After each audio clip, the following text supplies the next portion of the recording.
evening, and welcome to another Walking AMA. You know what AMA stands for?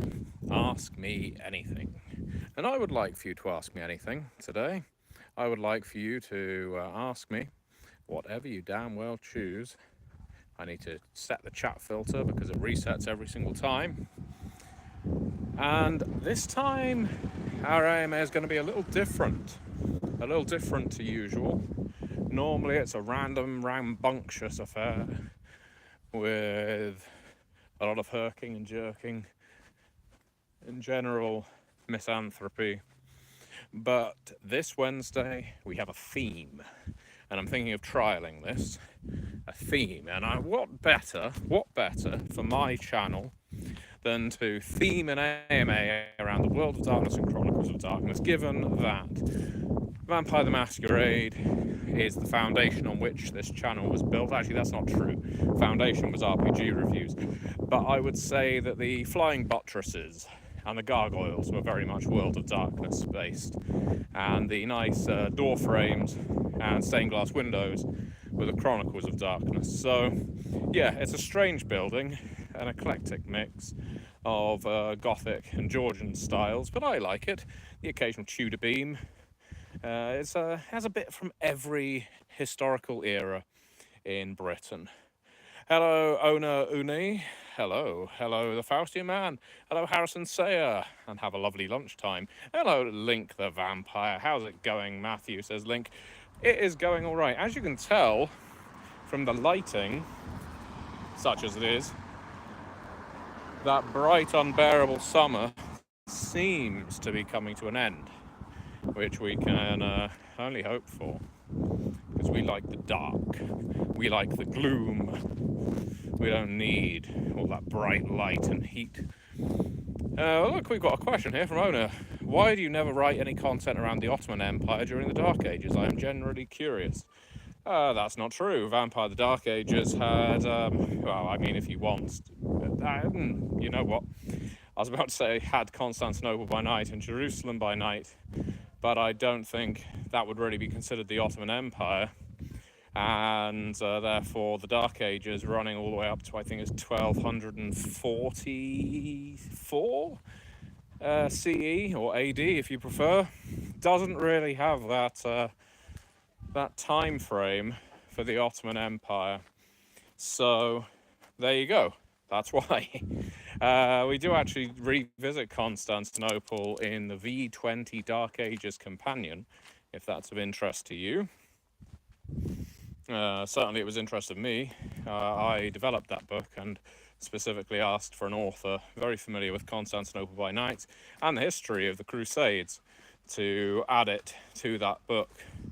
So yeah, that was a lot of fun to develop. I think that was my first ever solo vampire development project, in fact.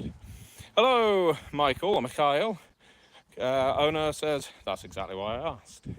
Well, if you're looking for content that is later than the 13th century and prior to, what is it? When did the Ottoman Empire officially fall? 1922? Or 1923? 1922, I think. There aren't really any books. There was no vampire the Renaissance. You've got Victorian age vampire, and there are only 3 books for that. I think that has a little bit on Constantinople. It's certainly not being referred to as Istanbul in that book. May have a little on Ankara, but yeah, nothing terribly deep, but no more or less than anywhere else in Europe or Eurasia. 1923, thank you very much, owner. Had to double check my history there. You are quite correct.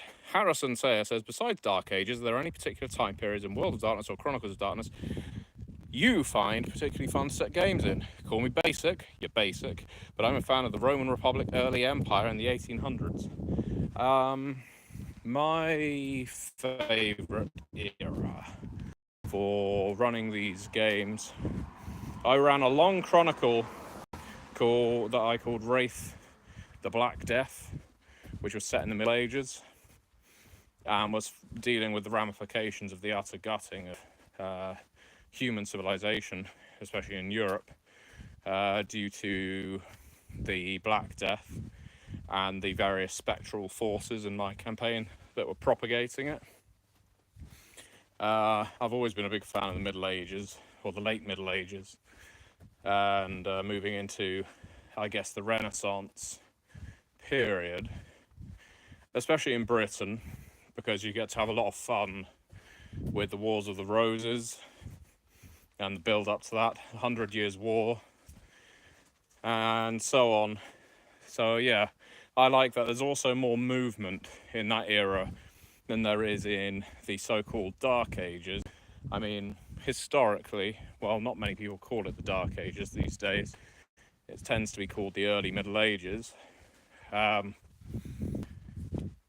You were very much geographically locked, which isn't a bad thing in World of Darkness. In fact, I think that's something a lot of World of Darkness players really enjoy, and is one of the main reasons games like Promethean didn't do terribly well, because that's a game all about movement and changing your setting frequently, especially first edition Promethean. But I like that with the Renaissance, global travel, if not global, at least continental travel, becomes more of a thing, which means a greater variety of characters you can interact with, and settings and such. So there we go. Otherwise, I'm a big fan of the 1930s through to 1950s, because it's a massive change period. Love the Cold War for conspiracy games. So yeah, lots of things I enjoy. I'm planning on setting a Curseborn game I'm running in the 1990s, because yes, I'm afraid that is history now. And it has a very different vibe to the 2020s. Faustian Man says, could 5 Hearts Under One Roof be a cabal of vampires? If so, is Gran a Ventru? The girl in the attic is clearly a Malkavian. 5 Hearts Under One Roof. The game I cannot escape. I dream of that game. I have nightmares of that game. I see South Korean girls of dubious age just over my shoulder hunting me down, and with just cause. I will go back to that game soon on this channel. If people don't know what I'm talking about, do check it out. It is an absolutely bizarre game I've been playing, but I appreciate the amount of effort that's gone into its creation, even if I don't necessarily work as its target audience. So let's think. Can I remember their names? Yeah, Gran is definitely a Ventru character. Sung Mi, was it? In the attic, Sung Yi. Malkavian works. Unbi is our Toreador, I think. Ming's the Toreador, she's the performer. Unbi is a Brewer, and that leaves Masuk, who I think is our Nosferatu. Not because I think she's hideous, I think she's a perfectly good-looking, an exceedingly handsome woman, but because our character has basically referred to her in text as basically average when compared to the other women that he is staying with. So that makes her the unwanted Nosferatu, and our heart's destiny, I'm sure. Lovely questions today. Link says, you're an obvious fan of horror, but on the flip side, are there any cozy games that you're fond of, or other forms of media too? Yeah, what were we playing recently? In fact, I'm running Worldwide Wrestling right now, which is a bit of a cozy game. It doesn't sound like it, but mechanically, it isn't terribly rigorous. Very simple game. Create your gimmicks, build your audience and your heat, so your popularity and your rivalries, and just play some real clownish wrestling characters. My game set in 1985 in one of the territories, a made-up northwestern one at the time of the WWF's rise. So you've got the sort of hackney plot of we've got to come together to save the orphanage, except in this case it's this piddling little wrestling territory called the Wrestling and National Kickboxing Association, acronym WANKA, because Vince McMahon's going to come along and shut it down and allegedly mistreat a lot of the staff over the next 30 years, especially when they're young and female. So yeah, that's fun. It doesn't require a great deal of mental torture like a lot of the games I run. In terms of other media, I watch a lot, I read a lot. Thinking about what I read that isn't horror, I read a lot of history books, read a lot of comics, big fan of the Unalive Squad, Suicide Squad. I've got all but one of the John Ostrander 1980s Suicide Squad run. I still need to pick up Suicide Squad 53, and I've been looking for it whenever I happen to frequent used comic book stores, but I'm not nearly passionate enough to just buy it online. I quite like the random nature of, will I ever pick this issue up out of the 66, I think 67 after the Blackest Night up run. And so far the answer is no, I've not been able to find it, and from what I can tell, it isn't in any way rare, it's just I've not had the good fortune to stumble upon it. But I do love simple things like that. Comics, any assorted media really. Not a big fan of reality TV or any of that shite. But as long as it's got a bit of talent behind it and you can watch it critically, I tend to enjoy it. Tom, another AMA. You're about to do some playtesting. Well, I hope whatever you're playtesting you have fun with. The milk conspiracy link in 5 Hearts Under One Roof. We have yet to crack it fully, but we do know that 4 of the girls who we are boarding with have some kind of connection to Big Milk, because we have Ming Ming, who is in the band Milk Girls. We have Gran, who works for the Milk Corporation. We have Sung Yi, who drinks all of our milk. Eun Bi, who has only just stopped drinking her mother's milk. And that leaves Ma Suk, who has no connection to milk and means she's a Nosferatu. 5 hearts means 5 sacrifices, says the pill. You know what you have to do, the sausage man demands it. This game has taken on a life of its own. Who knew it would be so popular? I'm very disappointed that we didn't go for the sausage man in the end, but you know, there's always the second playthrough, isn't there? God help us. Shan Rock says, would you ever revisit playing the London Underground Simulator, your favourite game of all time? I remember that game. Thank you very much for suggesting it. I don't know. I feel like that was lightning in a bottle.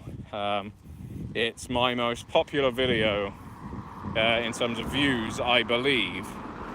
If you look it up, Gentleman Gamer London Underground Simulator, I think it's well over 1 million views.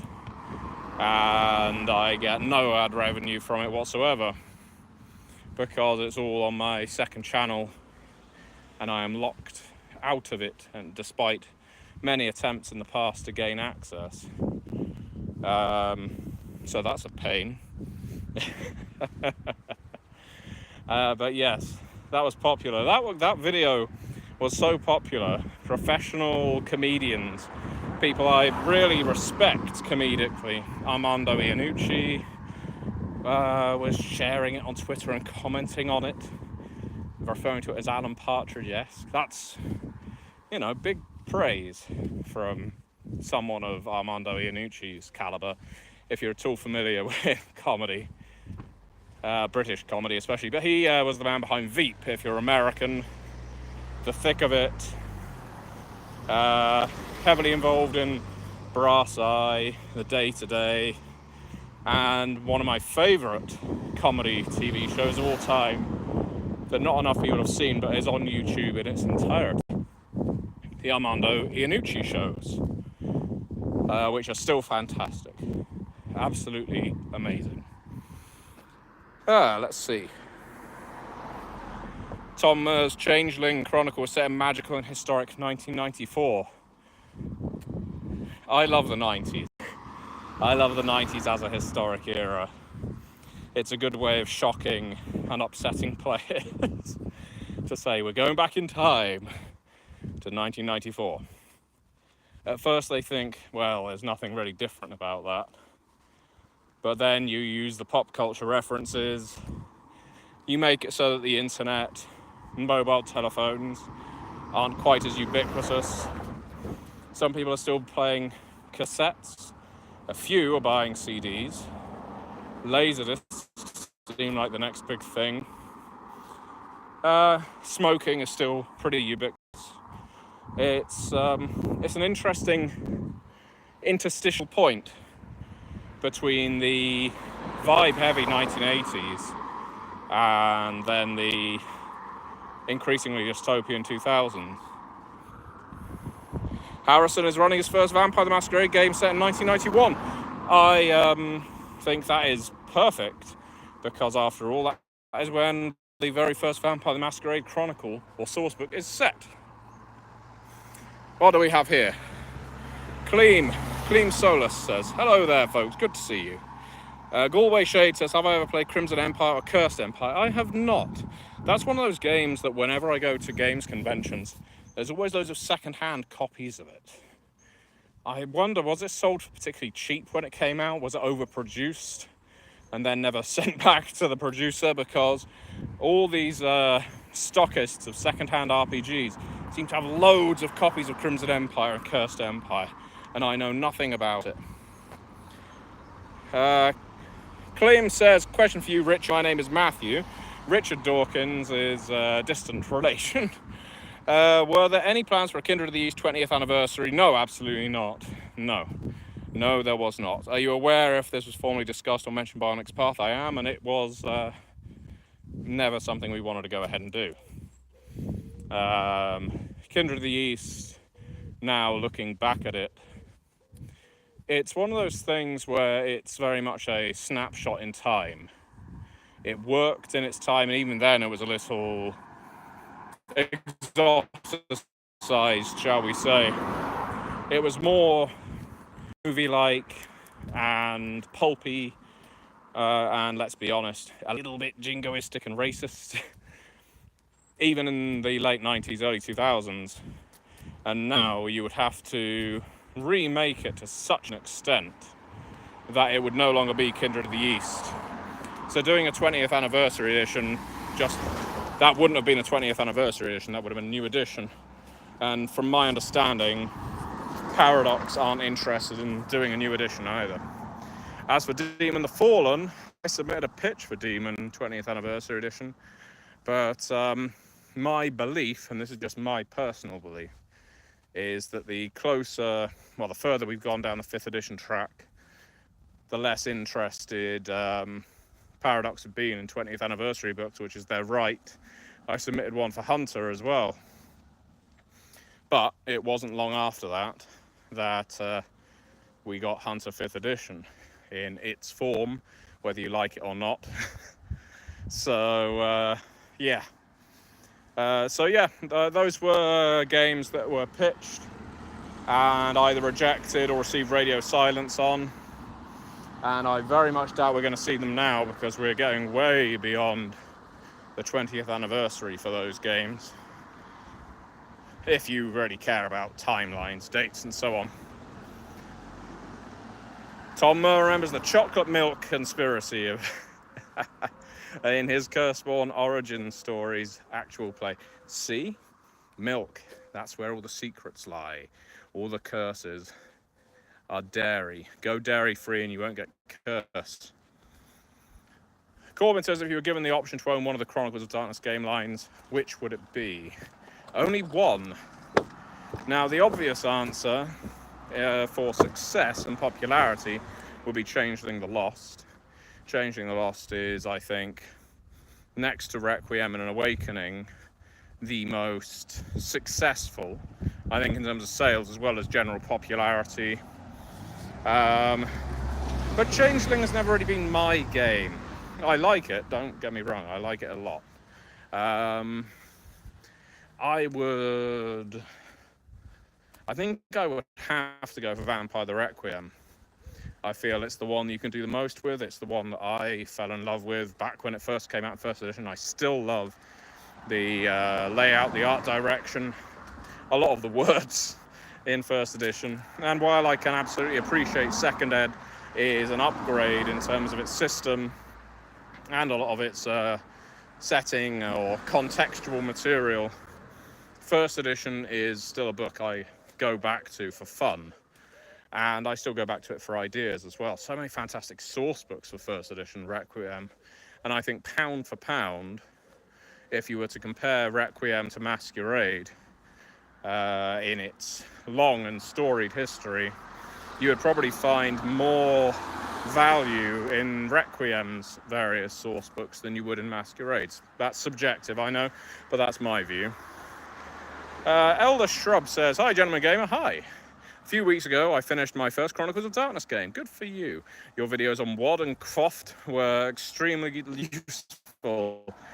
Just dropping by to say thank you. Good luck with your future videos." Well, thank you very much, Elder. And I am very glad you find these videos useful. Michael was in his teenage years in the 90s. Well, I was leaving my teens by the end of the 90s, so I know how you feel. All right, Galway. The CE producers didn't last long. Now, you know what? I'm going to have to say I don't know what you're talking about at this point. Cursed Empire. We've spoken about a lot of topics already. Thank you, Harrison.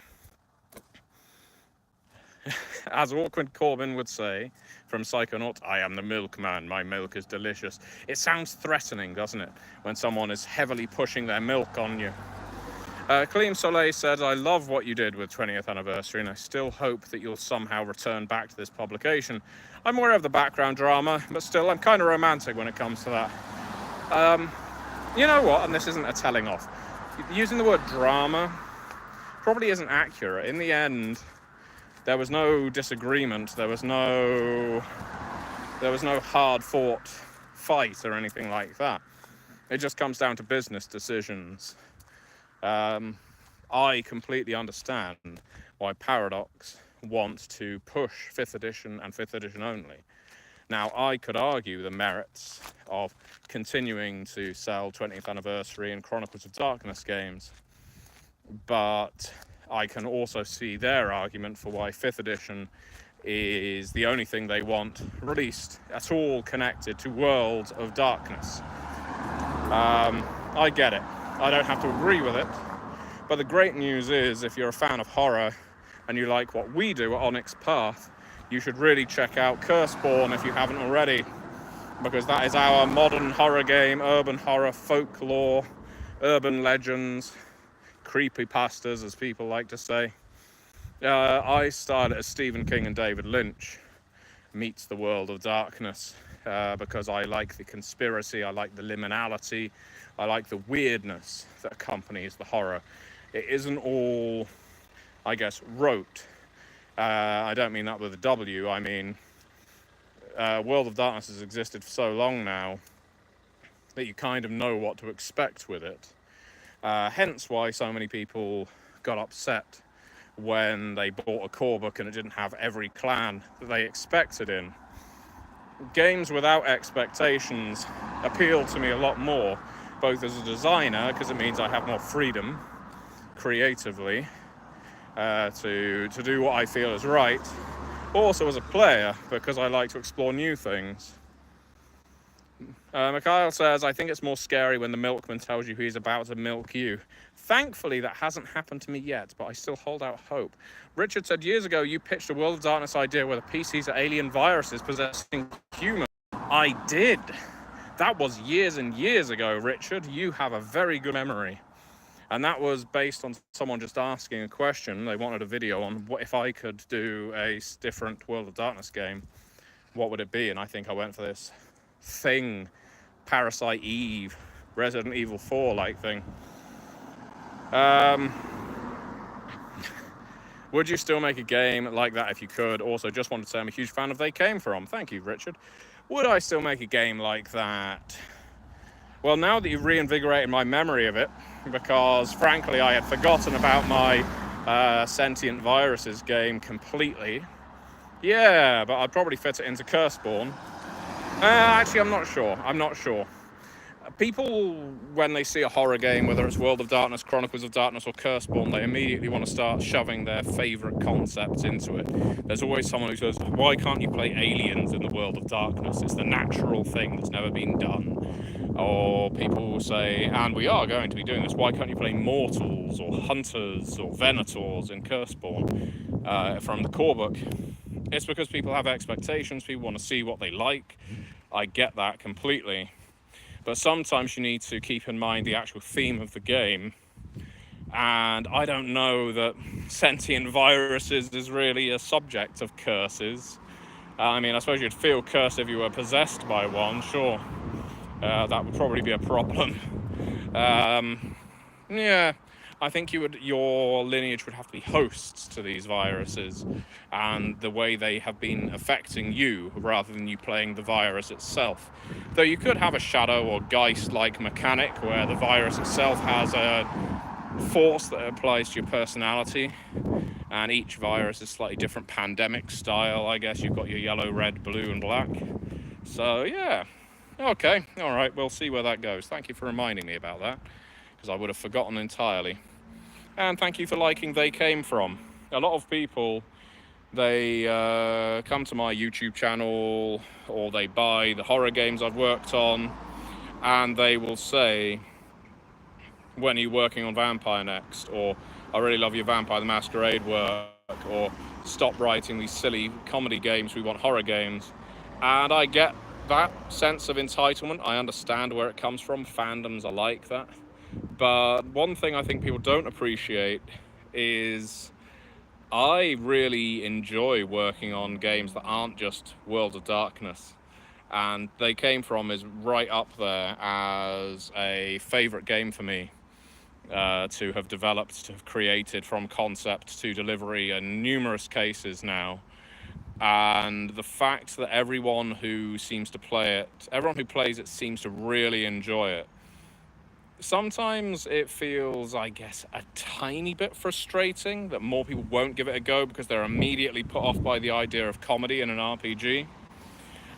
But it's one of those things where I especially love hearing about people running They Came From at conventions, because it's a game that aggravates the hell out of everyone who isn't playing it.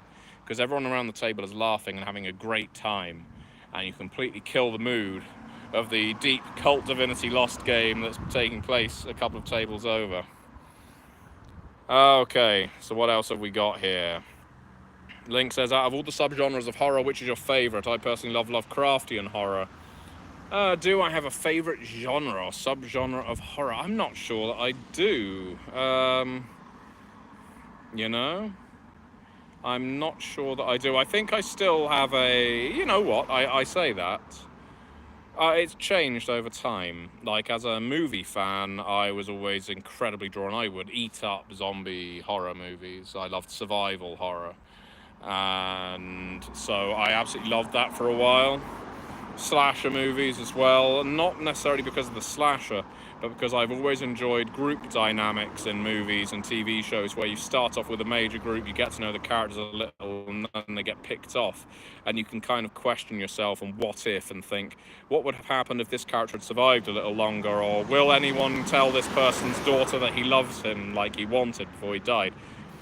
In terms of a horror GM, I like mysteries, horror mysteries. I like a murder mystery that's a bit grisly, a cult behind it, a serial killer behind it, or some eldritch horror behind it that's doing these things for indiscernible reasons.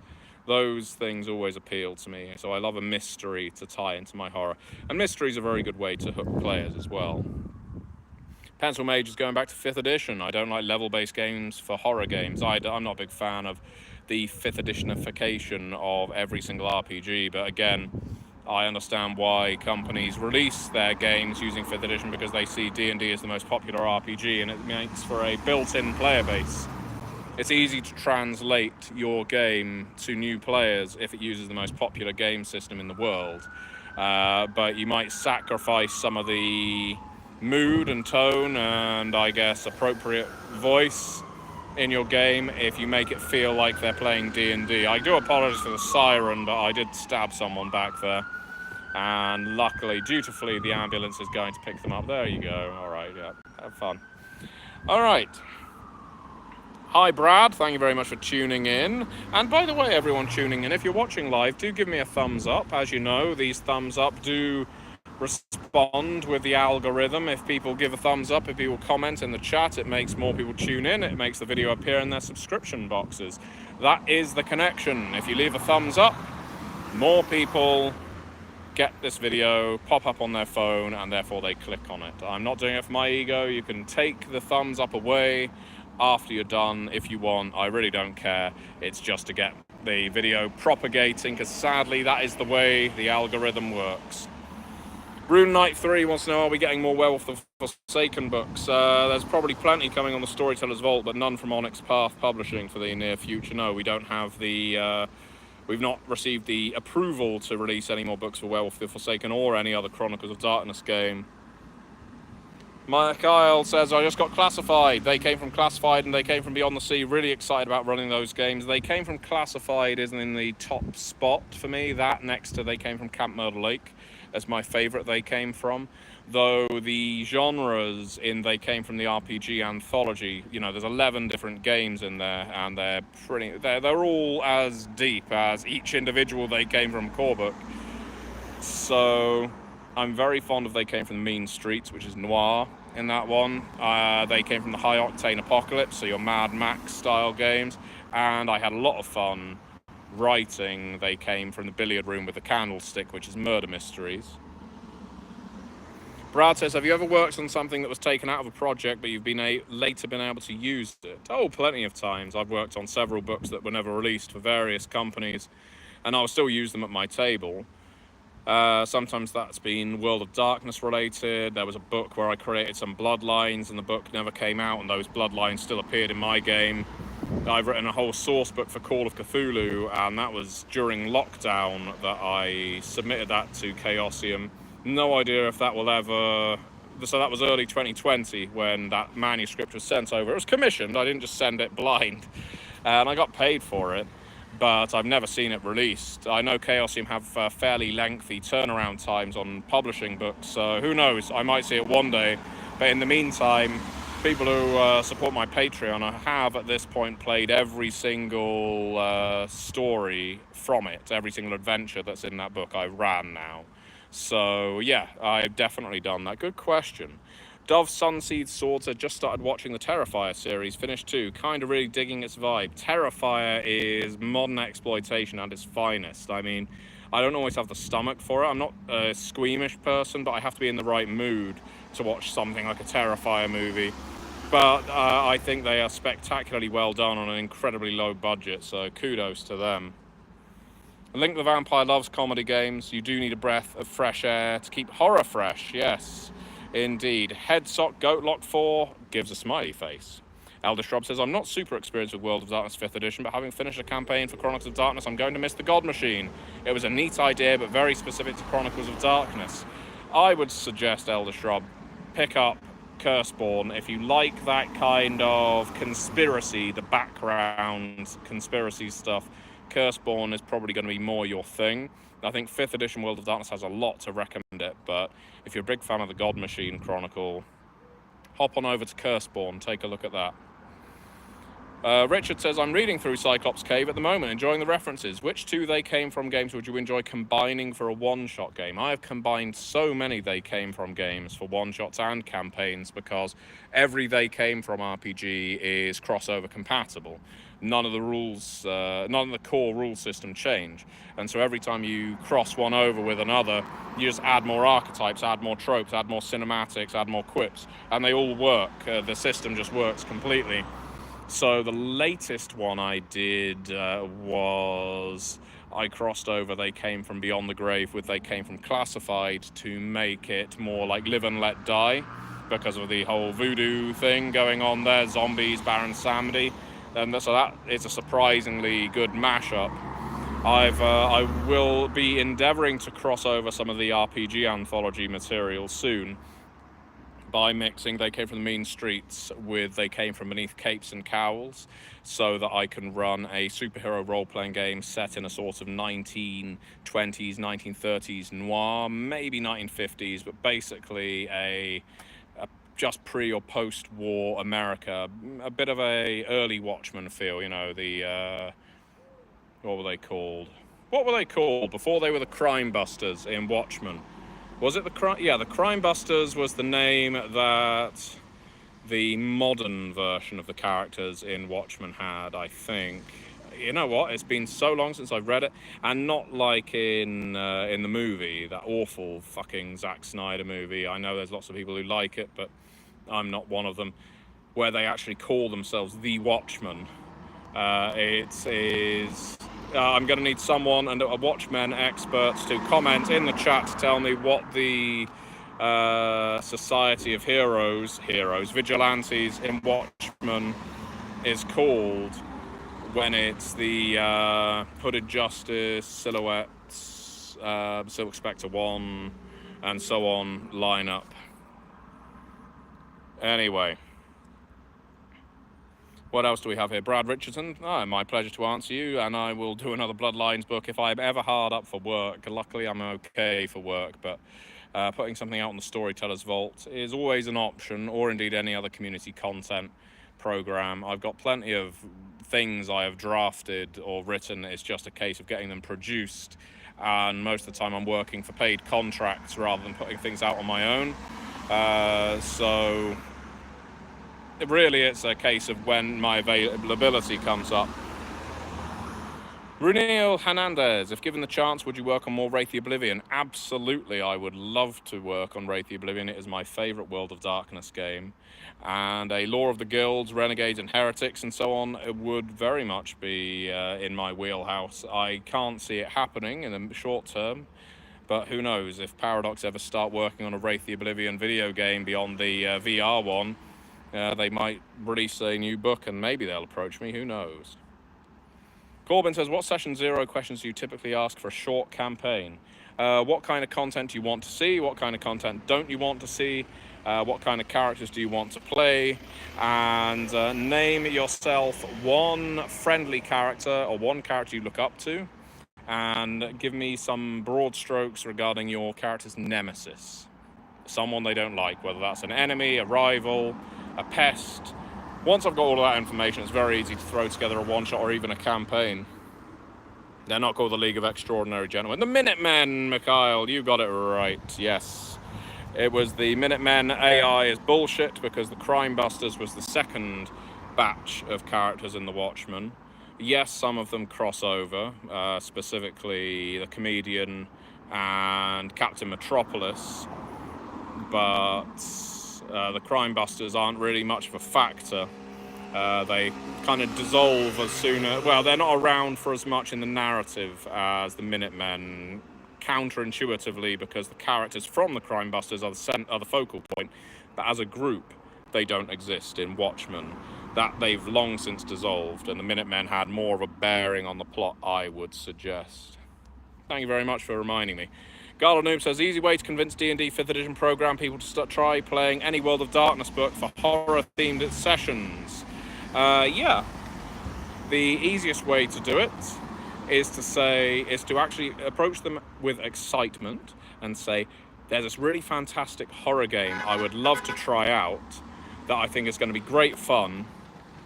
And it's got, you can play vampires in it, you can play werewolves, and I've got this fantastic idea.